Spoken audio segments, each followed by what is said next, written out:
Assalamualaikum warahmatullahi wabarakatuh.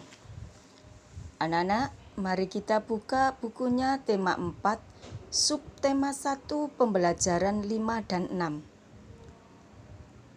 Kali ini anak-anak, mari kita belajar tentang menggambar 3 dimensi. Menggambar bentuk adalah cara menggambar dengan meniru objek dan mengutamakan kemiripan rupa. Makin mendekati kemiripan rupa, berarti gambar bentuk yang dibuat makin sempurna. Objek gambar bentuk bisa dari benda-benda mati, flora, fauna, ya, bisa juga ya, atau alam sekitar. Ditinjau dari jenis benda yang akan digambar. Menggambarkan bentuk 3 dimensi terdiri atas apa saja anak-anak? Bentuk kubistis. Nah, benda kubistis adalah benda-benda yang bentuknya menyerupai bangun, kubus atau balok. Misalnya apa? Meja, kursi. Kemudian apa lagi anak-anak?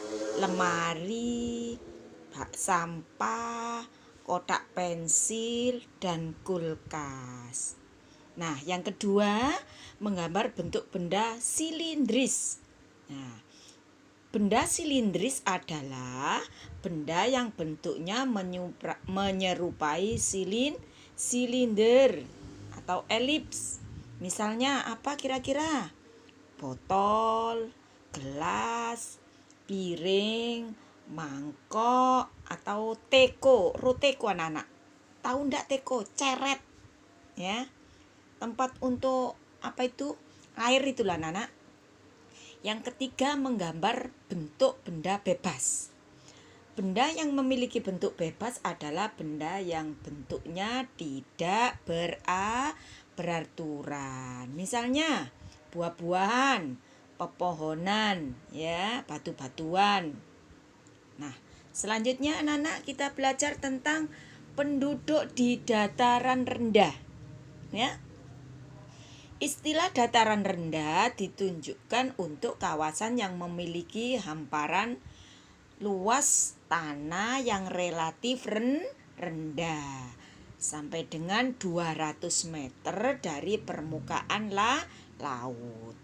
Keadaan ini mempengaruhi suhu udara. Misalnya suhu udara di Indonesia berkisar antara 23 derajat hingga 28 derajat Celcius sepanjang tahun, ya. Dengan begitu, maka suhu di wilayah ini tidak sepanas di pesisir, tapi juga tidak sedingin di dataran tinggi. Selain itu, lingkungan juga mempengaruhi mata pencaharian penduduk di suatu daerah. Mata pencaharian penduduk di dataran rendah berbeda anak-anak dengan mata pencaharian penduduk di dataran tinggi dan wilayah pesisir. Nah, di daerah dataran rendah biasanya digunakan untuk kawasan pertanian, peternakan, perkantoran, pabrik. Nah, anak-anak, beberapa kegiatan industri lain, contoh petani. Pekerjaan petani di dataran rendah dapat diterapkan dengan menanam tanaman yang memiliki daya tahan apa anak-anak? suhu tinggi, misalnya padi, singkong, jagung. Nah, anak-anak, sekarang pada dasarnya ya, kerja karyawan dan pegawai adalah sama, anak-anak. Ya. Untuk karyawan mengacu pada pegawai kantor, tetapi pada intinya semua serupa, memiliki satu arti, yaitu bekerja. Ya. Yang ketiga adalah pedagang. Mohon maaf, yang kedua tadi buruh ya anak ya. Buruh. Yang ketiga adalah pedagang. Tentu ekonomi di dataran rendah juga sangat bergantung pada perdagangan. Penduduk di dataran rendah yang memiliki mata pencaharian sebagai pedagang barang yang diperdagangkan bisa berupa hasil pertanian, kerajinan, dan peternakan. Yang keempat, pengrajin. Anak-anak, pengrajin adalah, ya saya ulang, pengrajin adalah pekerja yang melibatkan keterampilan untuk menghasilkan jenis barang. Ya, misalnya seni dekorasi, mebel, alat pertanian, alat perabotan lainnya. Yang kelima, pekerja jasa. Ya, Nana. Di antara ya dataran rendah pekerja jasa yang biasa ditemukan adalah apa kira-kira yang sering kamu temui itulah anak, yaitu jasa ojek, ya, sopir, penjahit, montir, dan banyak lagi. Selain itu, guru, polisi, dan dokter juga merupakan pekerja jasa. Nah, anak-anak, kelima itu adalah kegiatan industri. Saya ulang, yang pertama tadi apa? Petani, buruh, yang ketiga pedagang, 4 pengrajin, yang kelima pekerja jasa. Nah, anak-anak, selanjutnya pembelajaran 6 kita belajar tentang unsur-unsur cerita. Kemarin kalau nggak salah kamu sudah belajar ya anak-anak tentang unsur cerita ya. Saya ulang biar kamu lebih paham lagi anak-anak ya. Unsur-unsur cerita merupakan unsur yang mempengaruhi terbentuknya sebuah cerita. Unsur cerita meliputi unsur intrinsik dan ekstrinsik. Nah, unsur intrinsik adalah terdiri atas tokoh, latar, konflik, alur, dan amanat atau pesan moral. Sedangkan unsur ekstrinsik merupakan unsur yang berada di luar cerita. 1. Ya, saya ulangi lagi unsur intrinsik. Unsur intrinsik adalah unsur yang menyusun sebuah cerita dari dalam cerita. Ya. Unsur intrinsik cerita biasanya 1 berupa tema. Apa itu tema? Tema adalah pokok atau gagasan utama sebuah cerita. Yang kedua, tokoh dan penokohan. Dalam penokohan dituliskan tokoh dan watak dari tokoh anak. Tokoh merupakan pelaku dalam sebuah cerita. Nah, tokoh tersendiri terbagi atas tokoh utama dan tokoh tambahan. Apa itu tokoh utama?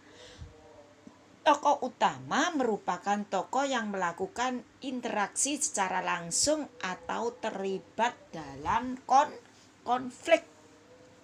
Yang kedua, tokoh tambahan. Apa itu tokoh tambahan? Tokoh tambahan merupakan tokoh yang hanya diungkapkan dalam cerita tanpa adanya interaksi yang dilakukan tokoh atau tokoh yang tidak terlibat dalam konflik. Nah, anak-anak, selanjutnya yang C, latar. Latar dibedakan menjadi ada latar tempat, latar waktu, dan latar suasana. Latar tempat menjelaskan di mana kejadian atau peristiwa sebuah cerita. Nah, yang dimaksud dengan latar waktu, apa itu latar waktu? Latar waktu menjelaskan kapan kejadian atau peristiwa itu. Yang selanjutnya latar suasana menjelaskan gambaran suasana dalam sebuah cerita.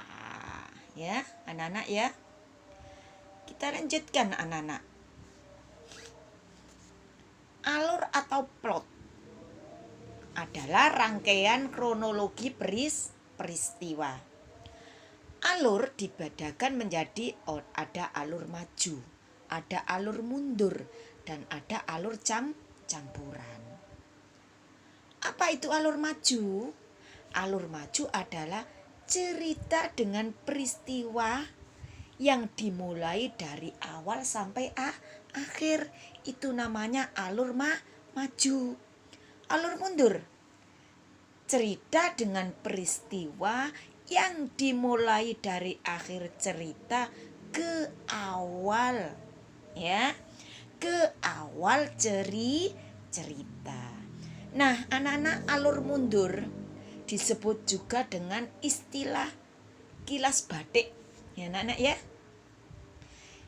Selanjutnya alur campuran adalah alur cerita yang merupakan gabungan antara alur maju dan alur mundur. Selanjutnya sudut pandang, berisi pandangan pengarang terhadap cerita. Bisa saja pengarang menjadi orang pertama atau orang ketiga. Nah, sudut pandang orang pertama adalah pengarang yang terlibat langsung atau orang pertama dalam cerita yang ditandai dengan menggunakan kata ganti orang, aku, saya, dan sebagainya.